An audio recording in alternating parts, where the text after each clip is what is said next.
Kuburan setahun sebelumnya digali. Wanita yang sudah mati ini beranak dalam kubur. Suaminya mau menggendong anaknya, tapi istrinya tidak mau melepasnya. Pria ini tak bisa mengambil bayinya. Sambil menangis, ia bilang, "Istriku, terima kasih sudah melahirkannya. Aku akan menjaganya sampai dia besar. Beristirahatlah dengan tenang." Setelah itu, istrinya yang sudah mati baru melepaskan tangannya. Pria itu menggendong anaknya dengan sedih. Istrinya yang meninggal tahun lalu mengeluarkan air mata. Saat itu, warga di samping makam bilang, "Beberapa hari lalu kami melihat wanita ini." Pasutri itu menunjuk mangkuk bubur di samping wanita itu. Mereka bilang 3 hari lalu jam 3 subuh. Pak Tua masih masak bubur untuk dijual paginya. Tiba-tiba, wanita itu datang dan bilang mau beli bubur. Pak Tua berkata, "Kamu terlalu pagi, buburnya masih belum matang." Tapi, wanita itu bersikeras. Bagaimanapun, pembeli adalah raja. Pak Tua memintanya menunggu, dan memasakkan semangkuk bubur khusus untuknya.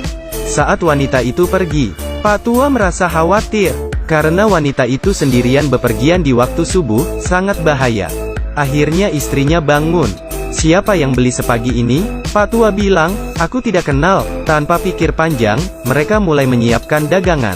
Esok siangnya saat tutup toko, Bu Tua menemukan kerikil di mangkuk uang. Dan bertanya ke suaminya, "Apa kamu rabun? Siapa yang membayarmu dengan kerikil?" Pak Tua berpikir mungkin ada tetangga yang usil. Tapi, istrinya sudah menghitung uang dan ternyata uangnya kurang semangkuk. Lalu memperingatkan suaminya untuk lebih hati-hati. Istrinya lalu pergi belanja di pasar. Biasa, emak-emak kalau ketemu tetangga pasti gosip. "Aku dikerjai orang barusan. Tapi, mana mungkin orang sini menipumu? Lihat saja, kerikil ini buktinya. Tapi, langganmu, kan, cuma orang di desa kita. Tidak ada yang menjahatimu. Apa mungkin karena terlalu pagi, kamu bertemu roh gaib?" Mendengar hal ini, istri Pak Tua takut. Tetangganya menyuruhnya lebih hati-hati. Karena ketakutan, ia langsung pulang. Tapi, esok harinya pukul 3 pagi, wanita itu datang lagi. Pak Tua memeriksa uangnya, dan memastikan ia tidak ditipu. Pak Tua ke dalam mengambil kembalian. Tapi, wanita itu sudah hilang. Pak Tua bingung karena wanita itu hilang. Meski dipanggil, ia tidak datang. Pak Tua merasa wanita itu aneh. Siang harinya, istrinya menghitung uang lagi. Dan ia menemukan kerikil lagi di dalam mangkuknya. Mereka berdua bingung. Istri Pak Tua ingat omongan tetangga. Pasti mereka diganggu roh halus.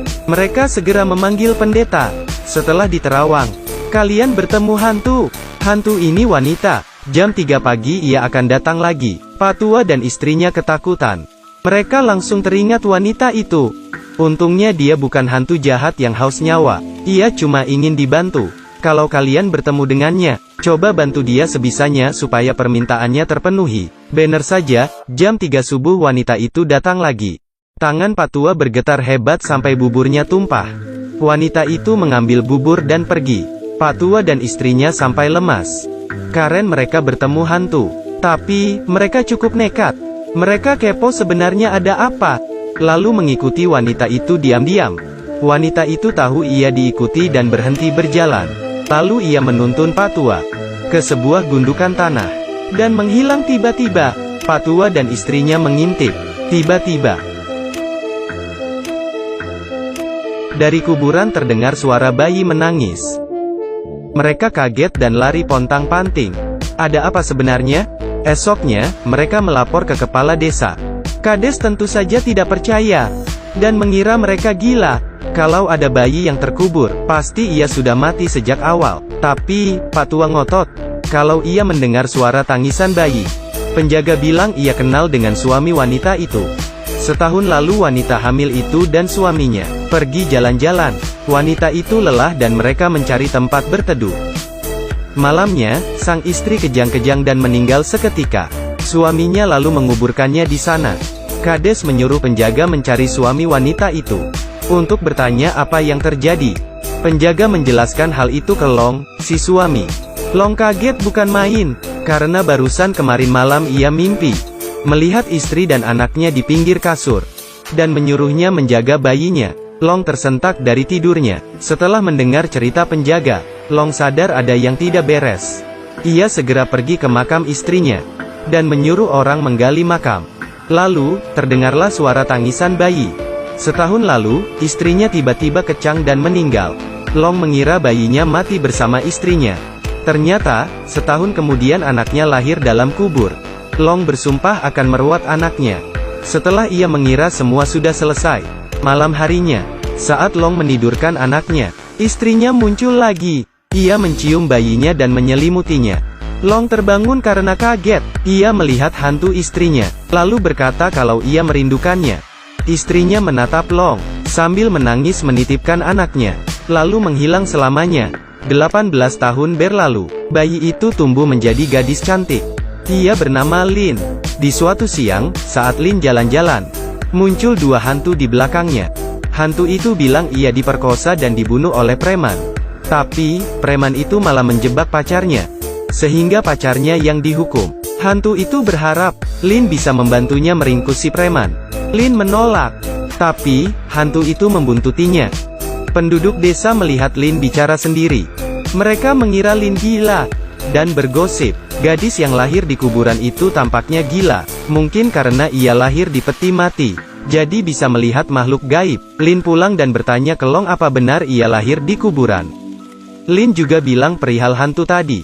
Long lalu menceritakan kisah ibunya yang menjadi hantu. Lin menangis terharu mendengar cerita ayahnya.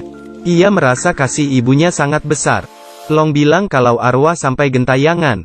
Berarti ada hal di dunia yang belum selesai. Mungkin ia punya dendam atau permintaan. Akhirnya, Lin menghadap ke kepala desa, dan membongkar kejahatan preman dengan bukti, cakaran di punggungnya, yang ditimbulkan akibat perlawanan dari hantu tadi. Penjaga merobek baju si preman. Lin juga menyertakan kalung korban. Tapi, preman tetap menyangkal. Gadis yang dibunuhnya tiba-tiba muncul di hadapannya. Preman itu ketakutan dan akhirnya mengakui perbuatannya.